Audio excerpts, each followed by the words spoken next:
इस धराधाम को छोड़ करके, तो धर्म किसकी शरण में जाता है? ये 6 प्रश्न किए ऋषियों ने।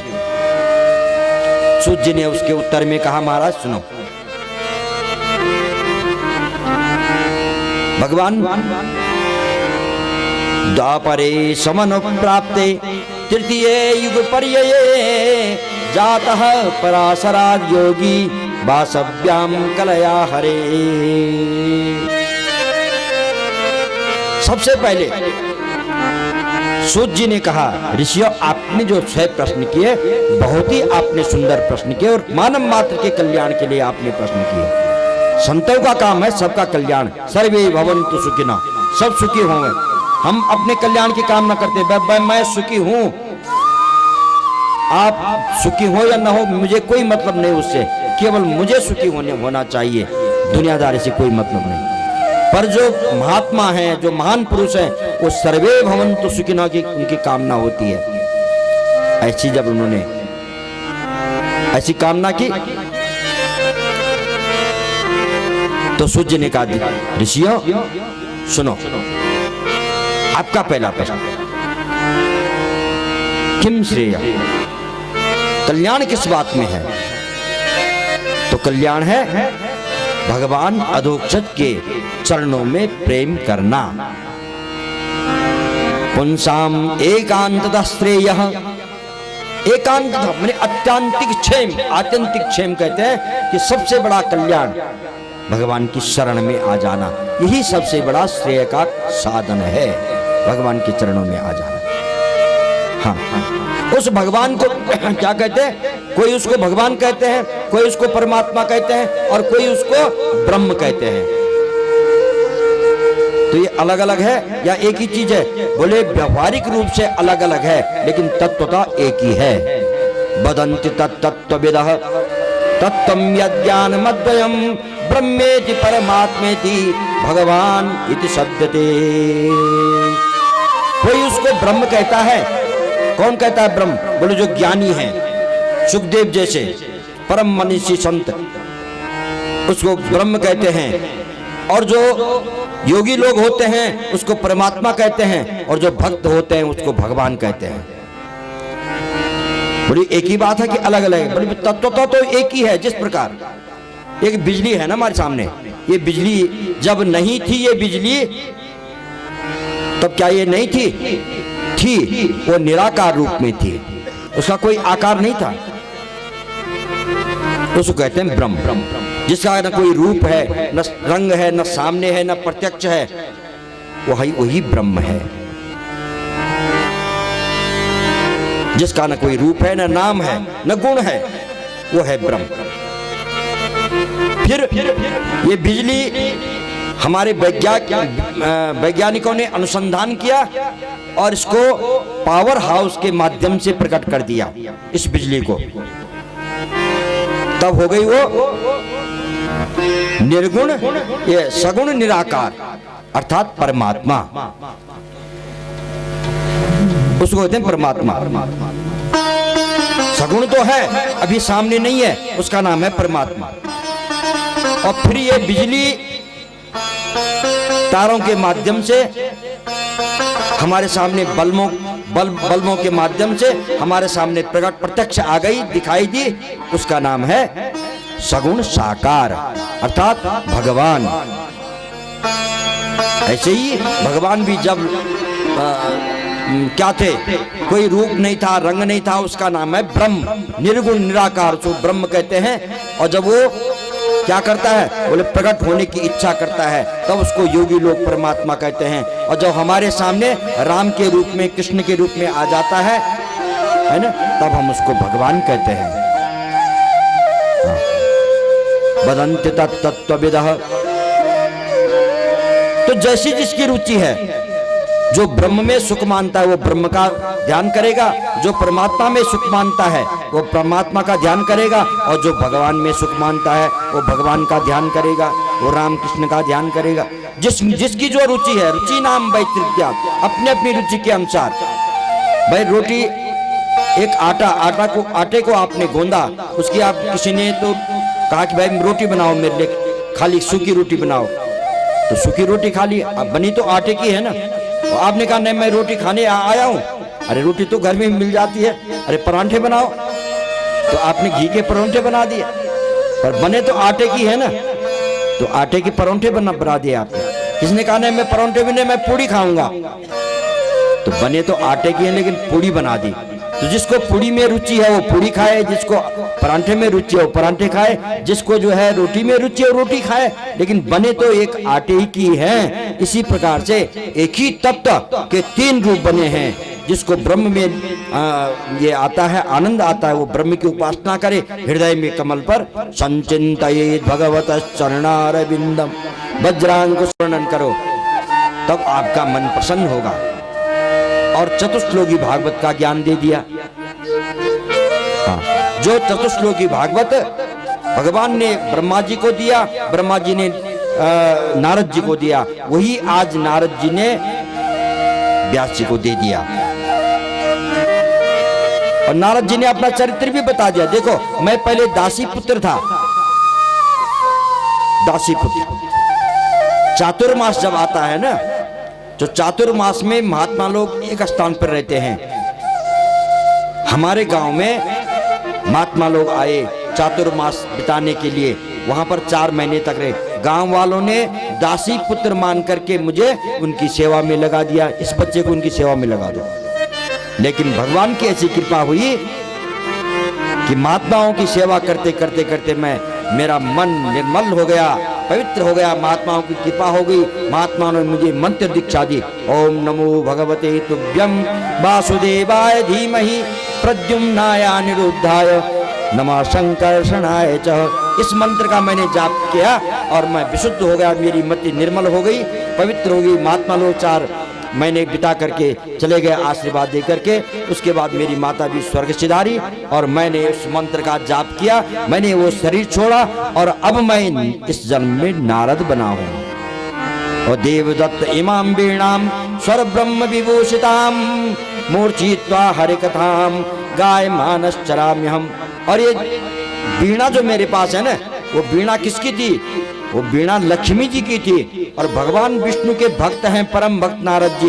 भगवान विष्णु ने वो वीणा नारद जी को दी और इस वीणा को लेकर के मैं भगवान के गाय मानस चराम्यहम, भगवान के गुणों का गान करते करते मैं विचरण करता हूँ सर्वत्र।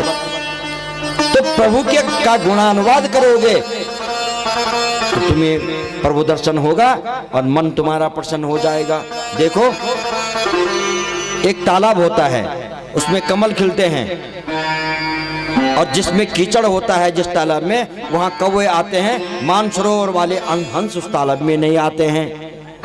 ऐसे ही हो गया, यहाँ कमल आपने जरूर खिलाए लेकिन यहाँ कीचड़ है, आपने गंदगी रख दी, कहीं कहीं जो बलि का विधान रख दिया, हिंसा की प्रवृत्ति आपने दे दी, तो यहाँ भगवान नहीं आएंगे। वैष्णव तो वहाँ आते हैं, कहाँ? बोली मानसरोवर के जो हंस है ना, वो तो वहाँ मानसरोवर में आते हैं जहाँ भगवान का शुद्ध चरित्र का आप वर्णन करेंगे, भागवत का वर्णन करें। इन्हीं 4 श्लोकों को व्यास जी ने 18,000 श्लोकों में परिणित कर दिया और 18,000 श्लोक की श्रीमद् भागवत की संहिता का निर्माण कर दिया। अब किसको सुनाएं ये भागवत? उसका अधिकारी कहा ना, अधिकारी होना चाहिए। कौन अधिकारी हो सकता है? तो व्यास जी को लगा मेरा पुत्र सुखदेव। अब देखो सुखदेव जी कैसे थे? प्रकट होते ही प्रवज्ञा धारण कर दी। यस्वानुभाव मकिल श्रुतिसारमेकम अध्यात्म दीप मतीर्षिताम तमोन्दम संसारिणाम करुणया पुराण गुह्यम तम व्यास सोन मुपयामि गुरु मुनीनाम। मुनियों के भी गुरु हैं सुखदेव जी। सुखदेव जी जब प्रकट हुए तो सीधे 12 वर्ष में हुए प्रकट। 12 वर्ष तक गर्भ में ही रहे सुखदेव जी। बोलो जय श्री कृष्ण। जय श्री कृष्ण। क्यों? थोड़ा अलग प्रसंग है सुखदेव जी के जीवन का। जब भगवान श्री कृष्ण और देवी राधा जी गोलोक धाम में कुछ यहाँ मृत्युलोक में आने की भूमिका बना रहे थे कि अब मृत्युलोक में जाना है और लोगों का कल्याण करना है। तो राधा जी का एक लालित पालित एक तोते का बच्चा था पिंजरे में, उससे खेलती थी, खिलाती थी। उस तोते ने भी समझा कि मैया आप लोग धरती में जाने की भूमिका बना रहे हैं, तो क्या मुझे छोड़ देंगी यहाँ? तो राधा जी ने कहा, बेटा तेरा काम क्या है वहां? हम तो वहां लीला करेंगे, सबका कल्याण करेंगे, इसलिए हम मृतलोक में जा रहे हैं, हम लीला करने के लिए। तुम्हारा क्या काम है?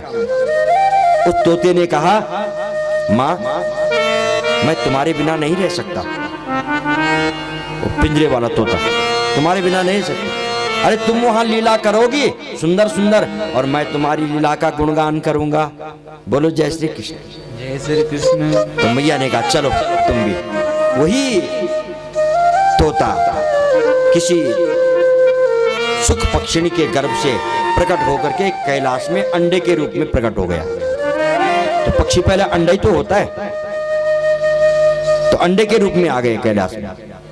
और आज कैलाश में नारद जी पहुंच गए। आओ आओ नारद जी, पार्वती जी कह रही है, आओ नारद जी। हाँ माता जी, अभी जल्दी जल्दी में हूँ। और माता जी ने कहा, आप बहुत दिनों से आ रहे हो जल्दी में?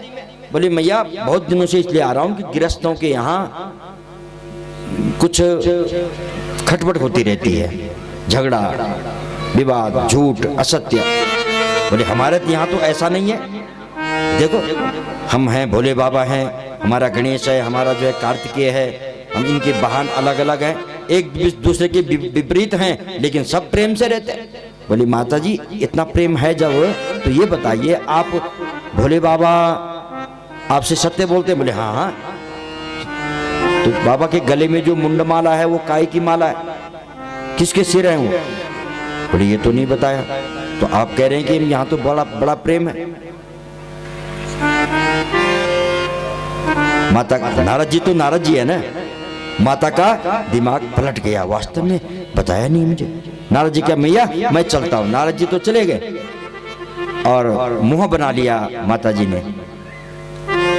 भगवान भोलेनाथ ने कहा, देवी क्या बात है, आप नाराज क्यों? अरे अभी भी वो नारद जी आए थे, जा रहे हैं, देख रहा हूं मैं, कहीं उन्होंने कुछ मति भ्रम तो नहीं कर दिया आपके?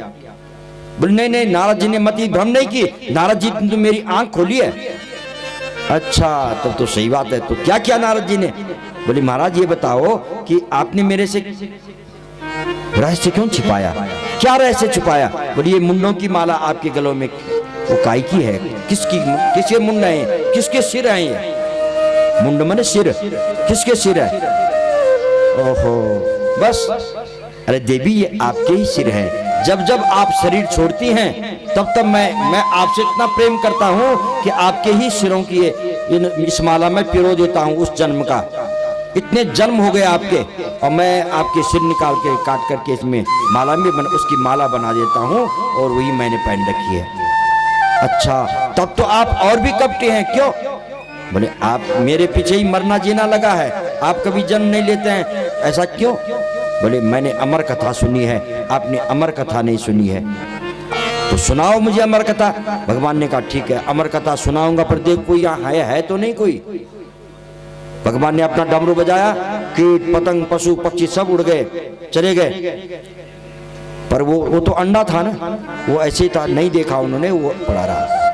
भगवान ने कथा शुरू की, श्रीमद् भागवत की अमर कथा, और उस कथा से वो अंडा जीवित हो गया, फट गया, वो पक्षी हो गया।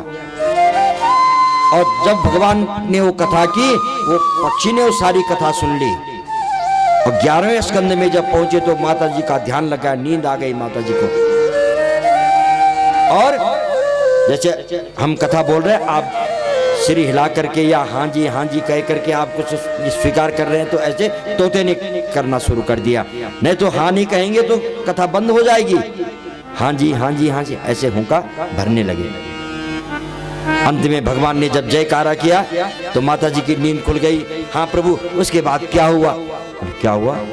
अरे अब तो कथा भी हो गई, आरती भी हो गई, तुम्हें क्या हो गया था? बोले मैं तो भाव समाधि लग गई थी मेरी, देख हुंका कौन भर रहा था, ये जी हाँ जी हाँ, हाँ जी हाँ जी कौन बोल रहा था?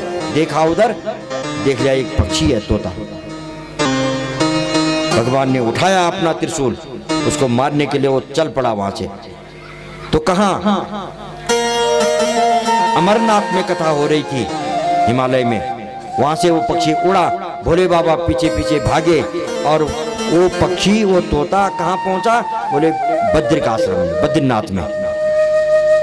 और भगवान भी पीछे पीछे दौड़ रहे हैं। बद्रीनाथ में व्यास जी की पत्नी पिंगला जी को जमाई आई, मुंह खुल गया, और वो पक्षी उनके मुंह से उनके पेट में चला गया। बोलो जय श्री कृष्ण।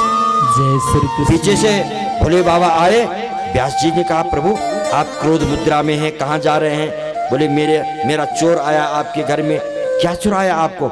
स्मशान में रहते हैं आप, नग्न रहते हैं, आपके पास क्या है चुराने लायक? बोले मेरी कथा सुनी है इसने, चोरी से सुनी है, और यहाँ आकर के क्या कथा सुनी? बोले अमर कथा। व्यास जी ने कहा, प्रभु देखो भांग ज्यादा तो नहीं पी ले आज। यदि इस पक्षी ने अमर कथा सुनी है, तो जब इसने अमर कथा सुन लेगी, अब आप उसको मारने दौड़ रहे हैं, तो क्या मरेगा? भगवान शंकर ने कहा, ये तो सोचा ही नहीं मैंने। जब अमर कथा सुनिए तो क्या वो मरेगा? और मानो आप उसको मार भी देंगे, तो फिर अमर कथा का प्रभाव क्या रहेगा, महत्व क्या रहेगा?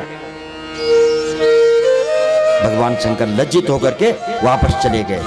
वही सुख पक्षी माता पिंगला के गर्भ में 12 साल तक रहा। क्यों? जन्म नहीं लिया। क्यों नहीं लिया? व्यास जी कहते हैं, पुत्र बाहर आओ, जन्म लो, प्रकट हो जाओ। सुखदेव ने कहा, नहीं आऊंगा बाहर। क्यों? यहां जब बाहर आना है मृत्यु लोक में, यहां भगवान की माया मोहित कर देती है। यदि भगवान आए और वचन दे कि मेरी माया तुमको मोहित नहीं करेगी, तब मैं बाहर आता हूं, तब मैं आ सकता हूं। व्यासदेव जी ने भगवान श्री कृष्ण का ध्यान किया, प्रभु पधारे, और सुखदेव जी को वचन दिया कि जाओ तुम प्रकट हो जाओ, मेरी माया तुमको मोहित नहीं करेगी। वही आज सुखदेव जी 12 वर्ष में माता के गर्भ से बाहर प्रकट हो गए। बोले सुखदेव जी भगवान की जय। ऐसे सुखदेव जी तुरंत चिरे आकर के चले गए थे तपस्या के लिए जंगल में। हाँ हाँ, माया मोह से दूर, कोई माता नहीं, कोई पिता नहीं, केवल परमात्मा भजन में जंगल में चले गए और वहां भगवान का चिंतन करने लगे। इधर व्यास जी ने सोचा कि मेरा पुत्र ही भागवत का अधिकारी है। हाँ, सभी नहीं होते भागवत के अधिकारी। तब तो भगवान शंकर उस तोते को मारने के दौड़ की बिना गुरु दीक्षा के कथा श्रवण नहीं करना चाहिए। बिना गुरु दीक्षा ले इसने मेरी कथा सुनी। सब अधिकारी नहीं होते हैं। तो व्यास जी ने अपने शिष्यों को भेजा, जाओ जंगल में मेरे पुत्र सुखदेव को वापस बुलाओ। कैसे आएगा? वो तो बीतराग महायोगी है, परमहंस है। अरे भागवत में ऐसी शक्ति है, भागवत का श्लोक शिष्यों को याद कराए, भागवत के श्लोक, जाओ इनका उच्चारण करो, वाचन करना, और शायद इन श्लोकों का उन पर प्रभाव पड़ेगा। तो वही जंगल में जब शिष्य गए, उन्होंने एक श्लोक का वाचन किया। बर्हा ईडम नटवर वपु कर्णयो कर्णिकारम बिभ्रदेवासः कनककपिशं वैजयन्तीं च मालां रन्ध्रान् वेणो रथर्षुधया पूरयन् गोपवृन्दै वृन्दारण्यं स्वपदरमणं प्राविशत् गीतकीर्तिः। इसमें भगवान की झांकी का वर्णन है। बरहा पीडम, बरह कहते हैं मोर को, मोर पंख धारण करते हैं भगवान। जब वृंदावन में गोकुल में रहे तो सोने का मुकुट धारण नहीं किया, मोर का मुकुट धारण किया। मोर परम योगी पक्षी है, वो निष्काम पक्षी है, वो संसारियों के जैसे विषय भोग का उपभोग नहीं करता है, वो परम योगी है। देखो मोरनी गर्भ धारण कैसे करती है, मोर नाचता है और उसके आंखों से प्रेम के आंसू निकलते हैं और मोरनी उन आंसुओं का पान करती है, उन आंसुओं से ही वो मोरनी गर्भवती हो जाती है। अन्यथा संसारियों के जैसे विषय भोगों का भोग नहीं करते हैं। इसलिए भगवान उस परम योगी पक्षी को, मोर के पंख को धारण करते हैं। बरहा पीडम नटबर, उसको कहते हैं बरहा आपीड, आपीड माने मुकुट, उस मोर का मुकुट धारण करते हैं। नटबर वपुहु, जब हम नाटक करते हैं, रामलीला करते हैं, कैसा वेश बनाते हैं, कैसा मुकुट लगाते हैं, कैसी मोछें बनाते हैं, कैसी माला धारण करते हैं। नटबर वपुहु, बड़े सुंदर लगते हैं सजने के लिए। वही आया था ना अलंकार, कैसे कैसे अलंकार हम करते हैं जब नाटक करते हैं, है? नटवर, पहले तो नट जो है श्रेष्ठ लगता है, लेकिन नटवर मन नरों में भी श्रेष्ठ नट, ऐसा भगवान का स्वरूप। कर्णयो कर्णिकारम, कानों में कनेर के पुष्पों के कुंडल। विद्वदबा, पीतांबर, कितना भगवान विद्युत को मात देने वाला, बिजली को मात देने वाला है ना। और वैजयंतीम च मालाम, वन पुष्पों की माला जो सिर से और पैर तक होती है उसको वैजयंती माला कहते हैं। ऐसी वैजयंती माला धारण करते हैं। अरंध्रान वेणु, और हाथ में क्या, मुरली, बंसी बजाते हुए। अधर सुदयम, अपनी अधर सुधामृत पान कराते हैं सबको, मानो अमृत रस का पान कराते हैं। पूरयन गोप वृंदई वृंदारण्यम सुभद्रमणम, इस प्रकार से भगवान वृंदारण्य में और उनके सेवक जो ग्वाल बाल हैं उनकी कीर्ति का अनुगान करते हुए, गान करते करते उनके पीछे जाते हैं वृंदारण्य में। ऐसी शोभा होती है। तुरंत सुखदेव जी का ध्यान टूट गया, बड़ी झांकी है, पर स्वभाव कैसा होगा। सुखदेव जी ने सोचा, आहा भगवान की कितनी झांकी, कितनी सुंदर। अच्छा एक बात और होती है, कोई देखने में तो सुंदर होता है लेकिन गुण उसके पास दुर्गुण होते हैं। तो गुण अच्छा है या सुंदरता अच्छी है। वही सुखदेव जी सोच रहे हैं पर देखने में तो सुंदर है, पर न जाने गुण कैसे हैं, स्वभाव कैसा है। तब दूसरी चेला ने एक श्लोक और बोल दिया, अहो बकीयम स्तन कालकूटम जिघांसया कायदप्यसाध्वी लोभे गतिम धात्ते च्युताम ततोल्यम कंबा दयालुम शरणम भजेम। देखो भगवान ने पूतना का उद्धार किया। पूतना अपने स्तनों में विष लगा करके आई थी भगवान को विष पान कराने के लिए, लेकिन भगवान ने उसका भी उद्धार कर दिया। अब सुखदेव जी ने जब ये बात सुनी, विष पिलाने वाली का भी उद्धार कर दिया, उसको माता का स्थान दे दिया। जो विष पान करा रही है उसको भी माता का स्थान दे दिया। तो इससे ज्यादा अच्छा स्वभाव क्या हो सकता है, इससे बड़ा स्वभाव क्या हो सकता है। और तुरंत पुत्रों से नहीं था, इस शोक से दुर्योधन तुरंत प्राणांत हो गया, दुर्योधन मर गया, प्राण त्याग दिया। पांचों पुत्र एक साथ चले जाए, उस पर क्या बीतेगी। हाहाकार मच गया शिविर में। माता शिशूनाम निधनम सुतानाम निशम्य घोरम परितप्यमाना यदा उर्वद्बाष्प कलाकुलाक्षी ताम सांत्वन्ना किरीटमाली।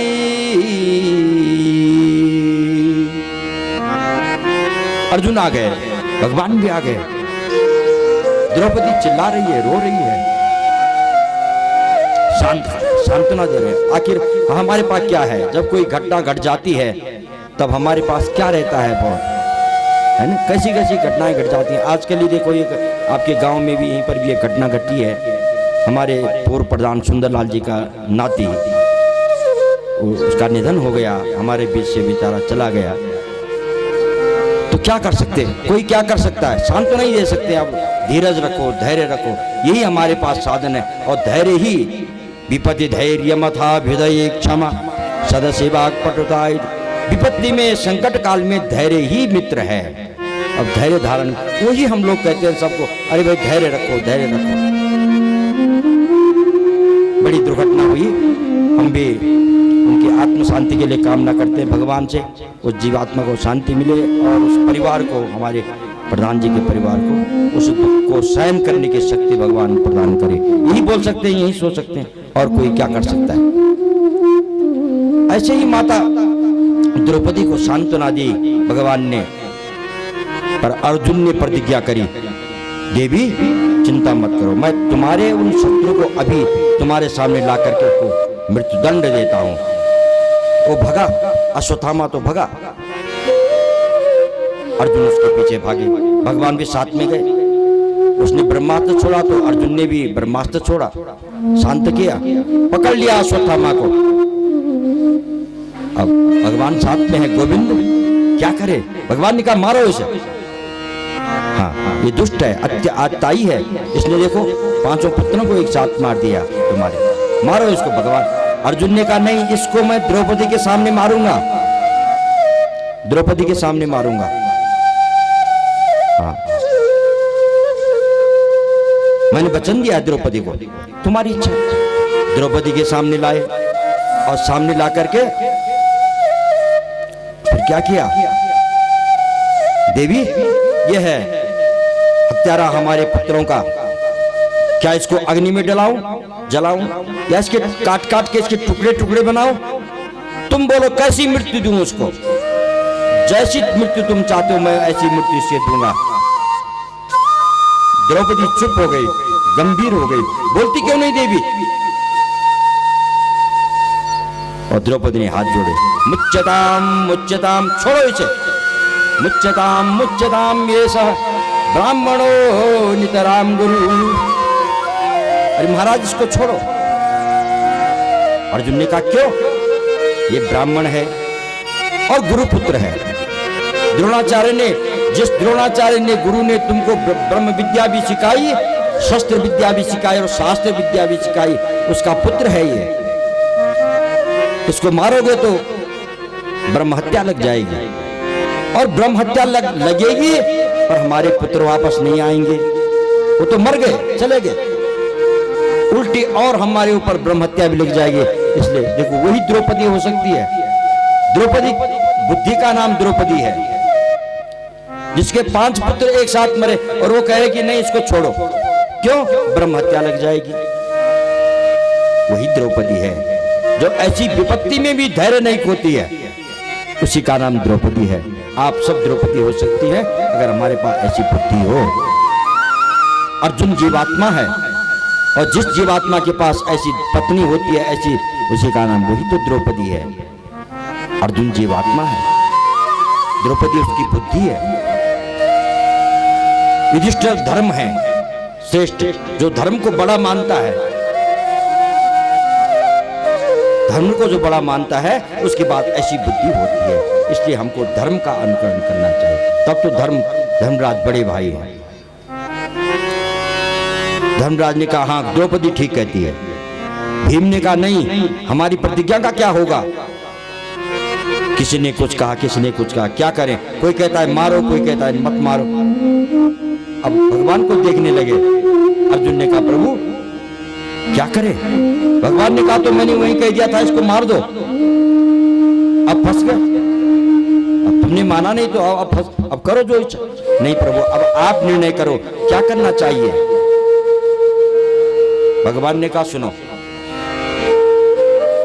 ब्रह्म बंधुर न हंतव्य आतताई बधारण मय्येवो भय मामनातम परिपाह्य अनुशासनम। भगवान ने कहा ये ब्राह्मण है इसलिए नहीं मानना चाहिए इसको, परंतु आतताई ये दुष्ट है, आतताई है, इसने बहुत बड़ा जघन्य पाप किया है, इसलिए बधा रहना, इसलिए मारने के योग्य है। मैं ये वो भय मामना, मेरी इन दोनों आज्ञाओं का पालन करो। परिपाह्यन शासन, ये ब्राह्मण है इसलिए मानने के योग्य नहीं है, ये दुष्ट है इसलिए मारो इसको। अर्जुन ने कहा महाराज तो ये क्या उत्तर हुआ? ये क्या समाधान हुआ, ये क्या निर्णय हुआ? इसको मारो भी और मारो भी मत। ब्राह्मण है इसलिए मत मारो, दुष्ट है इसलिए मारो। अब कौन सा आदेश हम पालन करें, समझ में नहीं आता प्रभु। भगवान ने कहा तो सुनो।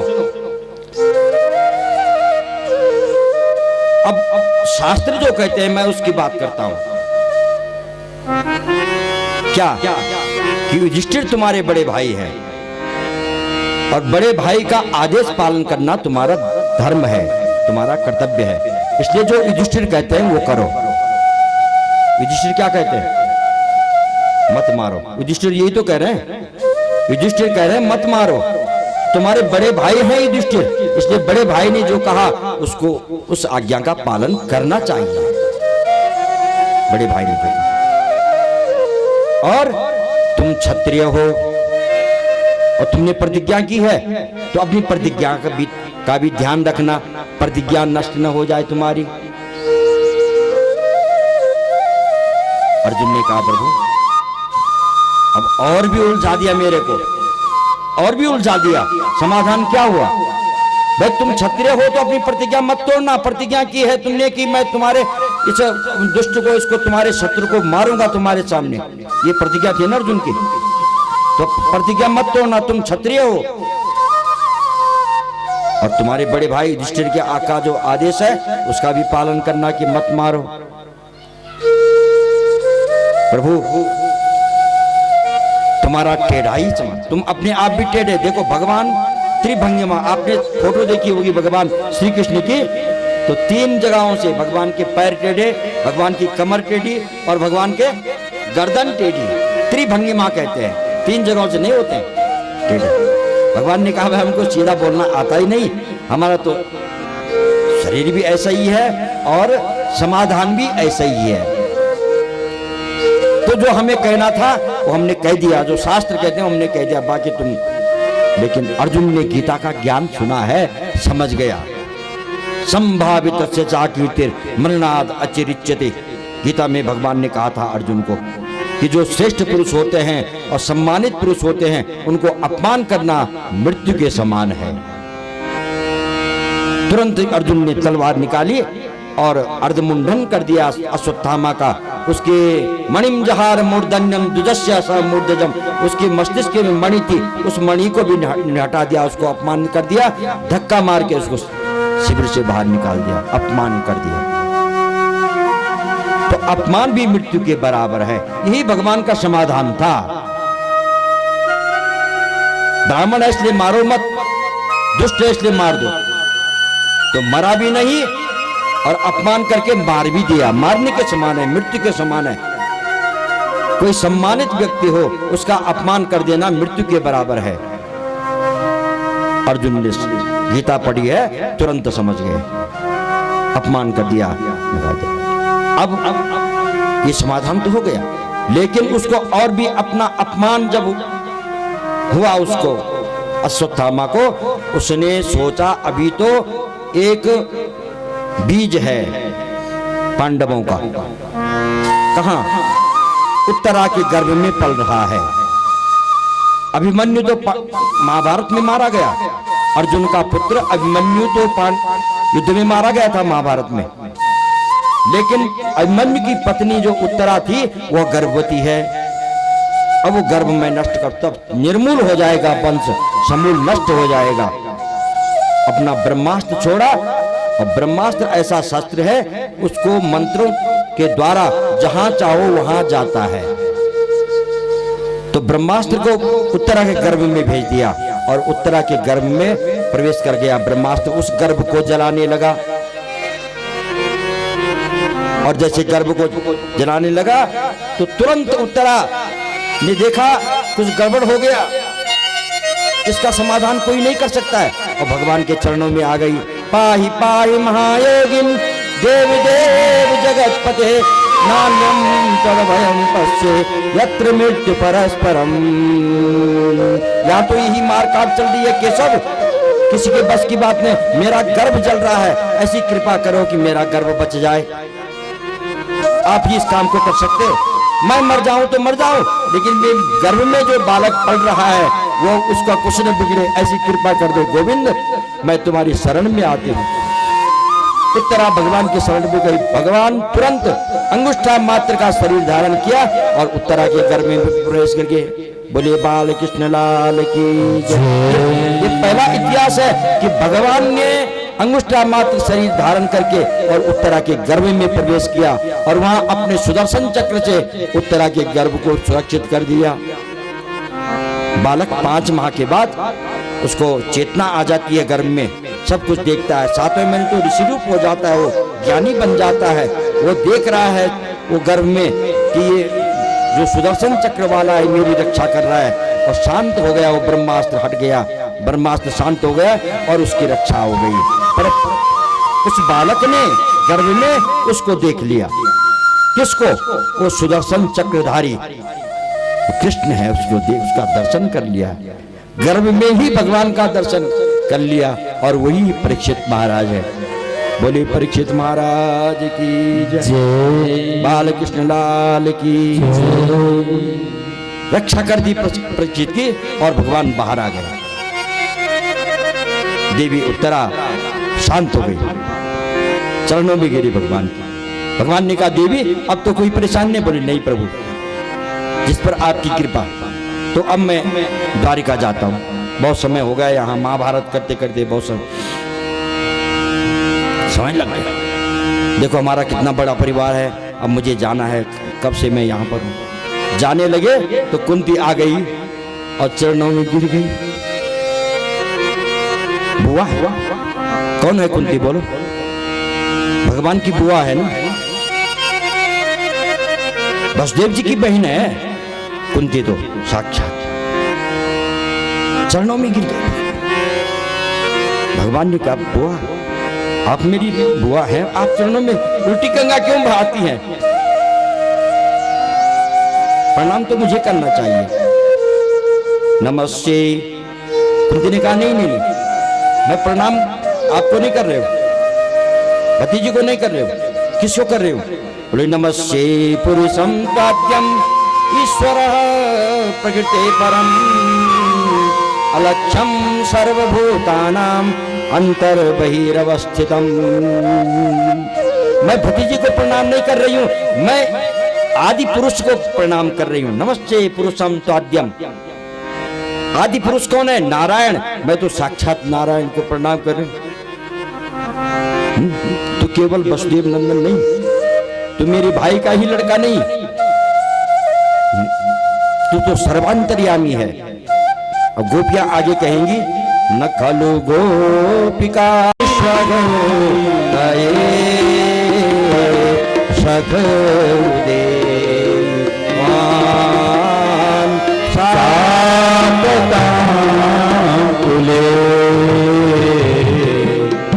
आप केवल देवकी नंदन नहीं, वसुदेव नंदन नहीं, अखिल आत्मदृक समस्त प्राणी मात्र के अंतरात्मा निवास करने वाले परब्रह्म परमात्मा है।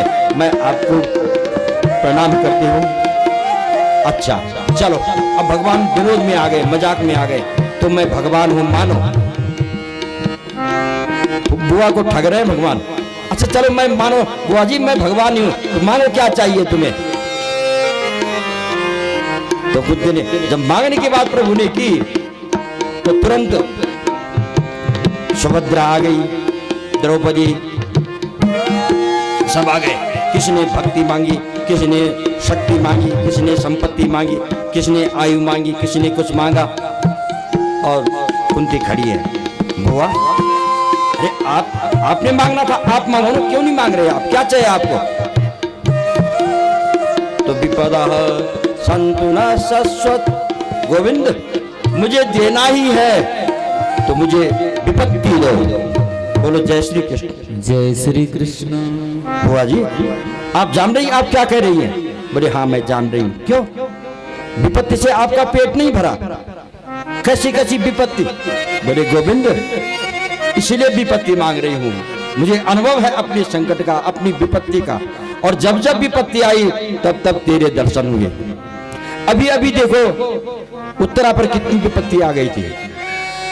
गर्भ जल रहा था उसका, और तुरंत तुमने उसका गर्भ सुरक्षित कर दिया। तो तेरे अलावा उस गर्भ को कौन बचा सकता था?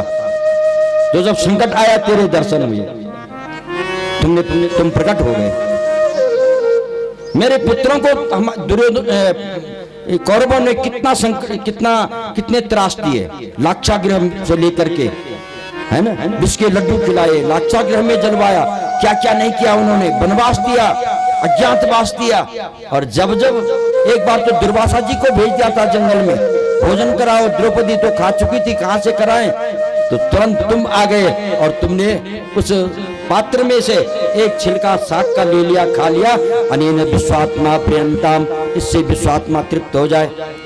एक्सप्रेस चल रही है कथा की, क्योंकि बहुत पीछे हैं हम, इसलिए आगे चलना है। हाँ, तो ऐसे ऐसे संकटों से आपने बचाए तो आपके दर्शन हुए। ऐसे ही विपत्ति देते रहना कि आपके दर्शन होते जाए। गोविंद, है ना, कृष्णाय वासुदेवाय देवकी नंदनाय च नंद गोप कुमाराय गोविंदाय नमो नमः। हे गोविंद, आपके चरणों में प्रणाम करती हूँ। आप ऐसी विपत्ति देते रहना, ऐसी विपत्ति। भगवान ने कहा द्वारिका के लिए प्रस्थान करते, नहीं अब नहीं जाता द्वारिका, अभी और रुकता हूं ये। और रुक गए भगवान। पांडव तो यही चाहते थे, और रुक गए। पांडवों के साथ में वास कर रहे हैं भगवान। एक दिन अर्धरात्रि में भगवान अर्जुन ने देखा या युधिष्ठिर ने देखा, मेहमान है घर में। देखो घर में जब मेहमान होते हैं तो लोग, गृहस्थी लोग जरा सतर्क रहते हैं, कोई परेशानी ना हो, रात में किसी प्रकार की कोई दिक्कत ना हो। तो कहीं नींद खुले तो देखते रहते हैं क्या हो रहा है, कोई ठीक तो मेहमान ठीक सो रहे हैं कि नहीं सो रहे। और वो तो साक्षात द्वारिकाधीश है भगवान। तो युधिष्ठिर ने देखा, जरा देखूं भगवान शयन ठीक कर रहे हैं, और देखा तो भगवान रो रहे थे। बोलो जय श्री कृष्ण। जय श्री कृष्ण। भगवान रो रहे। युधिष्ठिर तुरंत आया, प्रभु क्या बात है, आप क्यों रो रहे हैं, क्यों रोते हैं आप? बोले मेरा भक्त मुझे याद कर रहा है। कौन है आपका भक्त? बोले भीष्म पितामह। सरसैया में है, अभी मरे नहीं, अभी महाभारत हो गया, सब मर गए, लेकिन भीष्म पितामह सरसैया में पड़े हैं, लेटे हैं और मेरी याद कर रहे हैं।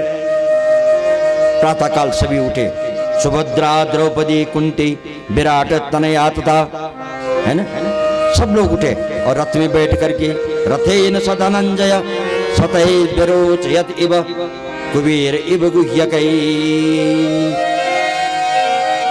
जैसे कुबेर अपने यक्षों के साथ में रथ में बैठा हुआ हो, ऐसी शोभा पा रहे थे। अर्जुन और युधिष्ठिर सभी पांचों पांडवों के साथ में, कुंती, सुभद्रा, द्रौपदी, सभी जो है धृतराष्ट्र, गांधारी सहित, और सब चल पड़े और गंगा तट पर, कहाँ, कुरुक्षेत्र में, जहाँ भीष्म पितामह अंतिम श्वास ले रहे थे और प्रतीक्षा कर रहे थे भगवान की। और जब आए सामने तो मन ही मन भगवान को प्रणाम कर दिया भीष्म पितामह ने, और भगवान ने भी भीष्म पितामह को प्रणाम कर दिया। अर्जुन गए सामने, पांडव गए, प्रणाम किया। भीष्म पिता ने कहा, अर्जुन तेरा सारथी नहीं आया? बोले हाँ। भगवान ने सुना तो सामने आ गए, ये हूं पितामह। अरे जब आए ही हो तो दाएं बाएं क्यों रहते हो, जरा सामने आओ ना। इसलिए तो याद किया है आपके दर्शन। देहांत काले तुम सामने हो, बंसी बजाते मन को लुभाते, इसलिए तो याद किया प्रभु। आपके दर्शन हो गए। भगवान ने कहा पितामह ये आपके पोते हैं। भले ही आप कौरवों के पक्ष में थे, लेकिन चाहते पांडवों का हित थे, क्योंकि पांडव धर्म का पक्ष ले रहे थे। इसलिए भले अपनी प्रतिज्ञा के अनुसार या जो भी कारण रहा हो, कई कारण होते हैं, दुर्योधन के साथ में थे, लेकिन पक्ष चाहते थे पांडवों का। इसलिए भगवान आज बोल रहे हैं ये आपके पोते राजा बने हैं, इनको कुछ ज्ञान दो। अंतिम ज्ञान, अंतिम शब्दों का ज्ञान बहुत उपयोगी होता है और हमेशा के लिए याद देता है। जब पिता जब पधारते हैं तो कुछ अंतिम वचन जो कहते हैं वो हमेशा हमेशा के लिए याद देते हैं। ऐसे भीष्म पिता कुछ बोले, युधिष्ठिर तुम राजा हो और राजा का धर्म होता है प्रजा की रक्षा करना। राजा के साथ साथ तुम गृहस्थ हो और गृहस्थ का धर्म होता है सभी वर्णों की सेवा करना। वानप्रस्थ, गृहस्थ और ब्रह्मचारी या सन्यास, कोई भी चारों वर्णों की सेवा करना ये गृहस्थ का धर्म है। और दान करना भी गृहस्थ का बहुत बड़ा धर्म है। तो दान धर्मान, मोक्ष धर्मान, भोग धर्मान विभागशः, स्त्री धर्मान, भगवत धर्मान, समासाभ्यास योगतः, समस्त धर्मों का, राज धर्म का, स्त्री धर्म का भी वर्णन किया, सब प्रकार के धर्मों का विवेचन किया, दान धर्म का वर्णन किया, पाप पुण्य का विवेचन किया। पाप की बात कर रहे थे कि पाप करना तो पाप है ही, लेकिन पाप को करते हुए देखना महापाप है। कोई पाप कर रहा है वो तो कर ही रहा है, हमने उसको देख लिया और रोका नहीं तो वो हमने महापाप कर लिया। परंतु द्रौपदी हंस गई, फिर लज्जित भी हो गई, मैं गलती कर दी, भावना में आ गई। पितामह ने कहा द्रौपदी बेटी क्यों हंसी हो? नहीं नहीं नहीं पिताजी क्षमा करना, मैं ऐसे ही हंस नहीं, बोलना पड़ेगा। बाध्य कर दिया बोलने के लिए। द्रौपदी ने बोल दिया प्रभु जब मेरी लाज जा रही थी दुशासन मेरा चीर हरण कर रहा था, है ना, आप भी उसी सभा में विराजमान थे, आप सिर नीचा किए हुए थे, लेकिन और आप चाहते तो क्या नहीं कर सकते, स्वयं काल भी आपके सामने टिक नहीं सकता है, ऐसे महारथी हैं आप। हमें गर्व था कि हमारे साथ में तो हमारे भीष्म पितामह हैं, दादाजी हैं, इनके सामने इसके होते हुए मेरा कोई क्या कर सकता है, बाल बांका नहीं कर सकता है, लेकिन आपके होते हुए आपने सिर नीचा कर दिया। और कौरव मेरे वस्त्र को, मेरी साड़ी को खींचने लगे। वो तो कृष्ण वहां नहीं होते तो मेरी मृत्यु हो जाती, मेरी लज्जा उतर जाती सर, क्योंकि वहां तो भगवान साड़ी बन गए थे ना, ये भी एक अवतार है भगवान का। बोलो जय श्री कृष्ण। जय श्री कृष्ण। नारी बीच सारी है कि सारी बीच नारी है, नारी है कि सारी है कि सारी है कि सारी नारी है, सबने ये सोचा करी क्या हुआ ये, तो साड़ी बन गए भगवान और द्रौपदी की लाज बचा दी। द्रौपदी कह रहे प्रभु आप भी वहीं थे, आपने रोका नहीं उनको। तो आप कह रहे हैं ना कि पाप को करते हुए देखना महापाप है, तो ये महापाप आपने क्यों किया? इसलिए ये मेरा हंसने का कारण था, पर क्षमा करना, मुझे वो भावना में आ गई। मैं देखो परिवार के बड़े बूढ़े, उनके सामने बहू इस प्रकार से हंसना, उनका भी प्रश्न करना स्वाभाविक था पितामह का, पर पितामह ने समाधान दिया बेटी आप ठीक कह रही हैं, परंतु इसी का उत्तर मैंने कन्हैया से पूछ लिया। गोविंद जब आ रहे थे वहां से तो आंखों आंखों में हमने बात कर दी, आंखों में भी बात होती है, हमने आंखों से इशारा किया, आप समझ गए।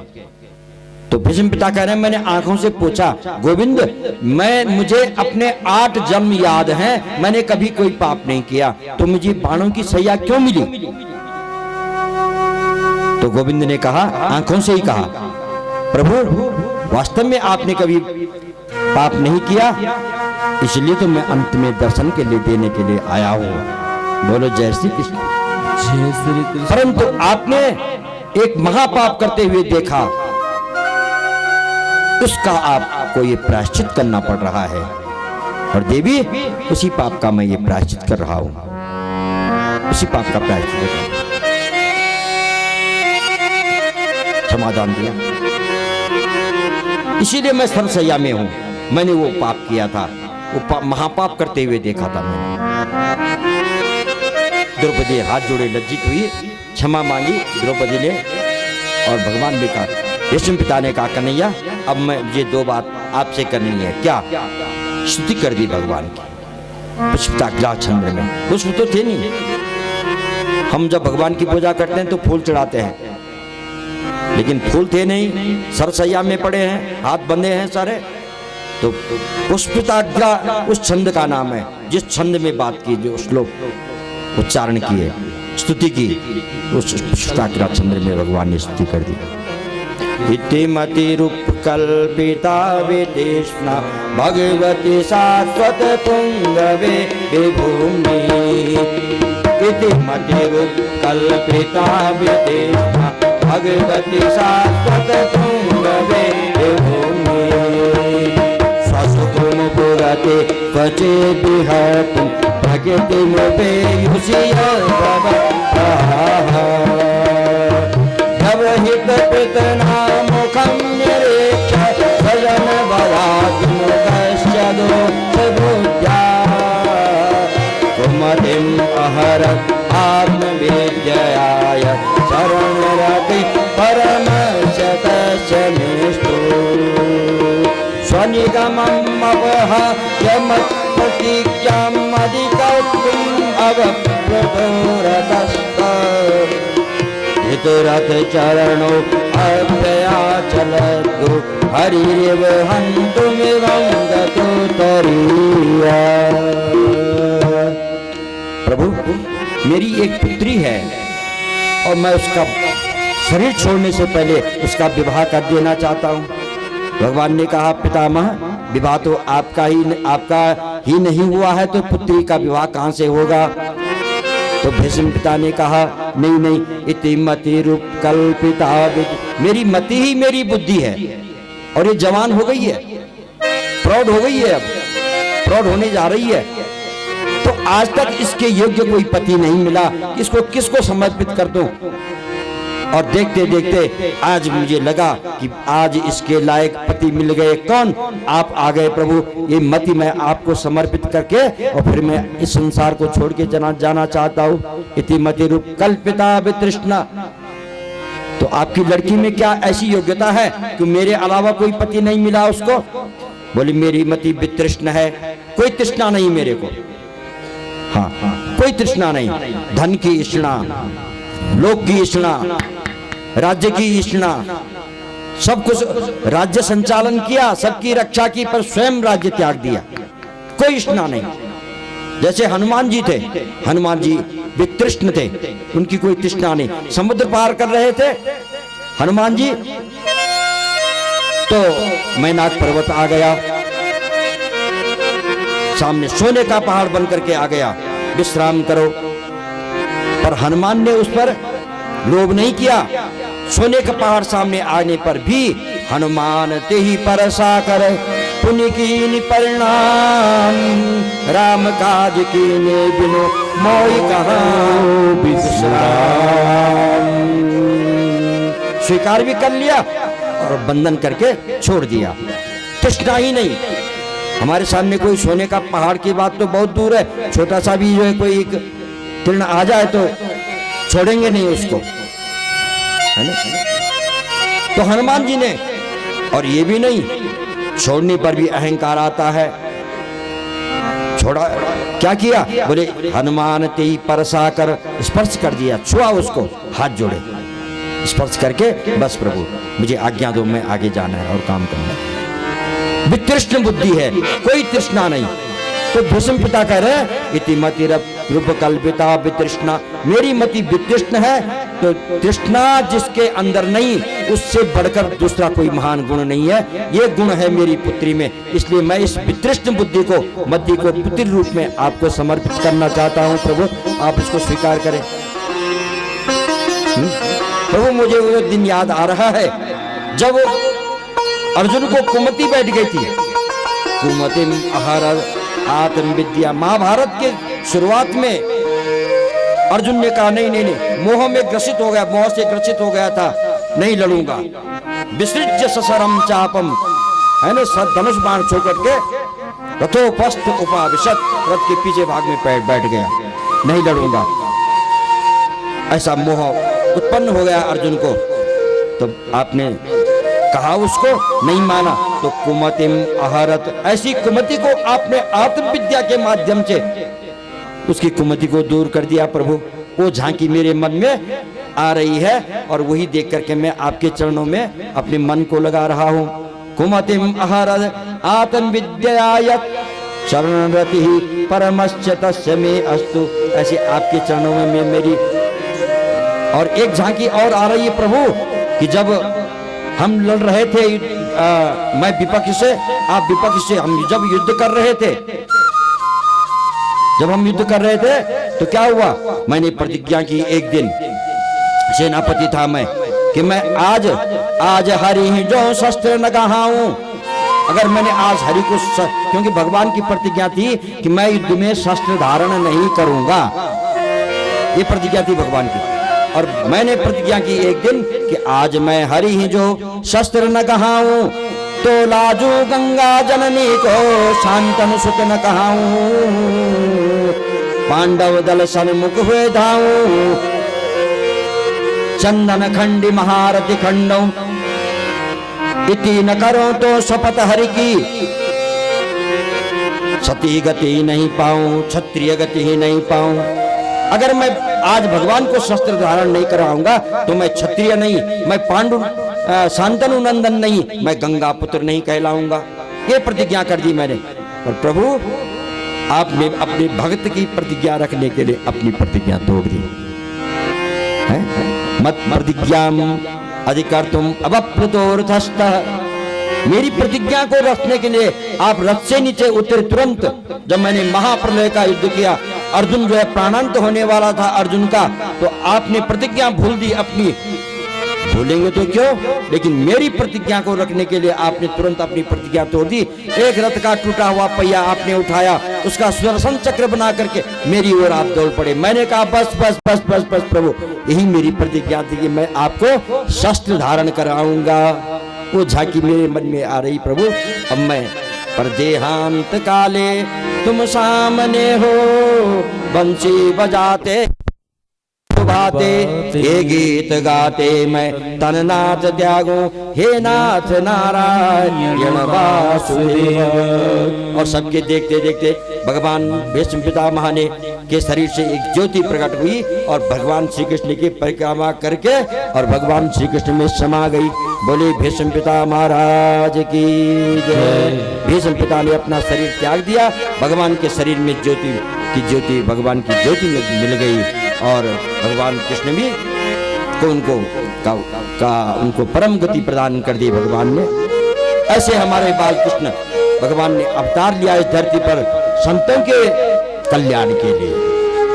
हाँ, रावण कुंभकर्ण कंस आदि मारने के लिए नहीं, वो तो भगवान का एक वैकल्पिक काम था। ऐसे भक्तों को सुख पहुंचाने के लिए है, जो भक्तों की कामना होती कि देहांत काले तुम सामने हो, जब देह त्यागे तो आप सामने हो, तो उससे बढ़कर क्या चाहिए। ऐसे भक्तों को सुख देने के लिए प्रभु अवतार लेते हैं और अपने अवतार को सार्थक करते हैं। बोले बाल कृष्ण लाल की जय। नटवर नागर नंदा, भजोरे मन गोविंदा। नटवर नागर नंदा, भजोरे मन गोविंदा।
परीक्षित का जन्म 10-15 मिनट और फिर विराम।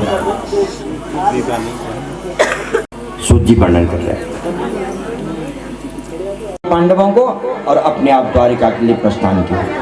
वहां भगवान का बहुत बड़ा स्वागत हुआ। भगवान अपने द्वारिका में पहुंचे। इधर सूत जी कह रहे हैं, महाराज ऋषि कह रहे हैं पहुंच जाते हैं। बोले हाँ अब वहीं आते हैं। सूत जी कह रहे हैं जिस बालक की रक्षा की थी प्रभु ने, आज समय आया तो अच्छे शुभ योग में, शुभ समय में, शुभ दिन में उनका जन्म हो गया। और जब जन्म हुआ तो सब ब्राह्मण लोग पधारे और ब्राह्मणों ने उनका नामकरण किया। क्या नामकरण किया? उनका नाम किया क्या? विष्णुरात। विष्णुरात। विष्णुना राति रक्षति इति विष्णुरातः। विष्णु के द्वारा जो रक्षित हैं, गर्भ में ही जिनकी रक्षा हो गई, गर्भ में ही जिनको कवच पहरा, रक्षा का कवच पहरा दिया जिन्होंने, इसलिए उसका नाम है विष्णुरात ब्राह्मण। और बाद में तो पांडवों ने उनका दूसरा नाम रखा, क्योंकि वो जो बालक था ना ऐसा अद्भुत था, जो भी आते सबको निहारता। ये कौन है? क्या वो तो नहीं जो गर्भ में आए? क्या वो तो नहीं जो गर्भ में आए थे? ऐसा देखता रहता है। परीक्षित, परीक्षित का मतलब है परितः इक्षति, चारों तरफ देखता है। ये कौन है? ये कौन है? ये कौन है? ये वो सुदर्शन वाला तो नहीं जो गर्भ में देखा था। इसलिए पांडवों ने उनका नामकरण कर दिया परीक्षित। बोले परीक्षित महाराज की जय। उनके गुण दोषों का वर्णन किया। ये बहुत बड़े विद्वान होंगे, बड़े यशस्वी होंगे, बड़े पराक्रमी होंगे, चक्रवर्ती होंगे। पहले बड़े बड़े गुण गिनाए उनके, है ना। राम के समान पराक्रमी होंगे, धनुर्धारी होंगे, हरिश्चंद्र के समान सत्यवादी होंगे, प्रतिज्ञा पालन करने वाले होंगे, है ना। मनु के समान तपस्वी होंगे, ज्ञानी होंगे। ऐसे बहुत बड़े बड़े गुण गिनाए। अंत में कहा इनको ब्राह्मणों का शाप लगेगा और ये इनकी मृत्यु सर्प के काटने से हो जाएगी। युधिष्ठिर, अर्जुन आदि पांडव उदास हुए। फिर कहा देखो सर्प दंशन से इनकी मृत्यु जरूर होगी, लेकिन इनको ऐसा कवच ब्राह्मणों का मिलेगा कि इनका कल्याण हो जाए। ऐसे किसी परम मनीषी संत का सानिध्य इनको मिलेगा कि इनका उद्धार हो जाएगा और जन्म सफल हो जाएगा। शांति मिली पांडवों को। और परीक्षित धीरे धीरे बड़े हो रहे। और इधर भगवान द्वारिका में अर्जुन भी भगवान के साथ जब युद्ध, वहां भगवान ने उनका यज्ञ संपन्न करवाया, राजसूय यज्ञ। उसके बाद भगवान वापस गए द्वारिका, और द्वारिका में अर्जुन भी गए भगवान के साथ। कुछ महीने वहीं रहे, 7 महीने रहे। और भगवान ने ये शरीर यहीं विसर्जन कर दिया और अपने गोलोक धाम को सिधार गया, चले गए। यहां पांडव अर्जुन की प्रतीक्षा कर रहे हैं, अर्जुन नहीं आया। युधिष्ठिर को अपशकुन हो रहे हैं बहुत बड़े बड़े। आज 7 महीने के बाद अर्जुन आए, बड़े उदास हैं। उनकी मुख की कांति सब क्षीण हो गई है। और क्या बात है, तुम क्यों मलिन हो? तुम क्यों दुखी हो? तुम क्यों उदास हो? किसी ने तुम्हारा अपमान किया? क्या बात है? तो अर्जुन चरणों में गिर पड़े युधिष्ठिर के और कहा महाराज वंचितो हम महाराज हरिणा बंधु रूपिणा तेन में अपहृतो तेजो तेन विस्मापनम महत यस्संथया द्रुपद गेहमुपागतानां राज्ञां स्वयं वरमुखे स्मरदुर्मदानां तेजो हितां खलु मया विहतस्य मत्स्य सज्जीकृतेन धनुषाधिगता च कृष्णा। जिन गोविंद की कृपा से मैंने कृष्णा को, द्रौपदी को प्राप्त किया। मत्स्य भेदन करना था, बड़े बड़े योद्धा हार चुके थे, कोई मत्स्य भेदन नहीं कर सका। और अर्जुन ने भगवान की कृपा से, अर्जुन अपनी महिमा नहीं बखान रहे। हाँ, अब अर्जुन ये नहीं मानते कि मैंने, मेरी विद्या है, मेरी शक्ति है, मैंने द्रौपदी को प्राप्त किया। नहीं, यस संशया द्रुपद के मुपागताना भगवान श्री कृष्ण की कृपा से राजा द्रुपद के यहाँ पधारे हुए बड़े बड़े योद्धा भी पराजित हो गए थे और उनकी कृपा से मैंने मत्स्य भेदन किया, मत्स्य की आंख का भेदन किया और द्रौपदी को प्राप्त किया। आज वो द्वारिकाधीश अपने धाम को सजा। पांडवों ने जब सुना, कुंती ने सुना तो तुरंत देहोत्तर कर दिया। जैसे सुना प्राण त्याग दिया। उसी समय, उसी क्षण, एक सेकंड भी नहीं लगा, कुंती माता ने देहोत्तर कर दिया। पांडवों ने सोचा कि अब कृष्ण के बिना इस धरती पर रहना हमारा काम नहीं, हमारे लिए उपयोगी नहीं है। तुरंत संन्यास धारण कर लिया और राज्य दे दिया परीक्षित को। परीक्षित को राज्य दे करके और स्वर्गारोहण के लिए प्रस्थान कर दिया। ये पांडवों का महाप्रयाण। और जैसे हिमालय में हिमालयम न्यस्त दंडम प्रहर्त, एक एक करके जाकर के शरीर छोड़ते गए हिमालय में सभी पांडव। और अंत में कहते हैं युधिष्ठिर के लिए विमान आया और साक्षात युधिष्ठिर महाराज देह सहित स्वर्ग चले गए, क्योंकि उनके शरीर पर किसी भी लोक का, किसी भी धर्म का प्रभाव नहीं, किसी भी गुण का प्रभाव नहीं। ये मृत्यु लोक है या स्वर्ग लोक है, उनको मृत्यु लोक भी रहे तो भी पवित्र और मृत्यु लोक स्वर्ग में भी रहे तब भी पवित्र और मृत्यु लोक में भी रहे, कोई फर्क नहीं पड़ता। सदैव स्वर्ग से धारे युधिष्ठिर महाराज। बोले युधिष्ठिर महाराज की जय। इधर पांडवों ने, महाराज परीक्षित बड़े हो रहे हैं, सारी धरती में दिग्विजय के लिए निकलते हैं और सारा पांडवों का यश सुनते हैं। एक बार वो आ रहे थे दिग्विजय से, सरस्वती के किनारे एक बैल और एक गाय रो रहे थे और बैल के भी 3 पैर टूट गए थे, एक ही पैर में खड़ा था बैल और गाय भी रो रही थी बछड़े के सामने। और जब तक वहां पहुंचे परीक्षित उनके पास में, क्या बात है, किसने मारा है तुमको, तुम्हारे पैर किसने काटे? हे धरती माता, वो जो गाय थी वो धरती थी, वो जो बैल था वो धर्म था। तो गाय को पूछा, माता, गौ माता तुम क्यों रोती हो? बोली धर्म चला गया है, हम किसकी शरण में रहें, कहां जाएं? धर्म क्या था? धर्म तो भगवान के साथ चला गया ना, इसलिए गौ माता रो रही है। धर्म तो भगवान के साथ चला गया, अब हम किसकी शरण में रहें? बैल को पूछा, आपको किसने कष्ट दिया? तो बैल ने कहा, प्रभु नहीं मालूम किसने दंड दिया, पर मैंने सुना है कि अपने कर्म ही, कोई कहता है कर्म ही दंड देते हैं, कर्म को भोगना पड़ता है। कोई कहता है कि जो प्रारब्ध होता है प्रारब्ध ही दंड देता है। तो मैं इसके लिए किसको दोषी मानूं? प्रारब्ध को दोषी मानूं या अपने कर्म को दोषी मानूं?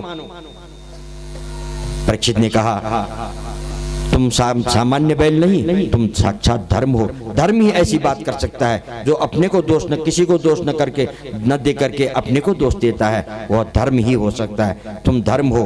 तो मैं अभी उस किसने काटे तुम्हारे, तब तक वो एक पुरुष था, वो आ गया भगवान के परीक्षित के चरणों में गिर गया। त्राहिमाम मेरी रक्षा करो, कौन हो तुम? मैं कलयुग हूं महाराज, कलयुग, हटो यहां से। ताम वर्तमानो नरदेव दे स्वन प्रवृत्तो या अधर्म भोगः लोभो नृतम चौर्य मनार्य मंगो ज्येष्ठा च माया कलहश्च दंभ। तुम कलयुग जहां होते हो वहां क्या होता है? वहां चोरी होती है, वहां बेश्यागमन होता है, वहां लोभ होता है, वहां असत्य होता है। ये सब दुर्गुण होते हैं तुम्हारे होने से। हटो मेरे आर्यावर्त से, मेरे आर्यावर्त में तुम्हारे लिए कोई स्थान नहीं।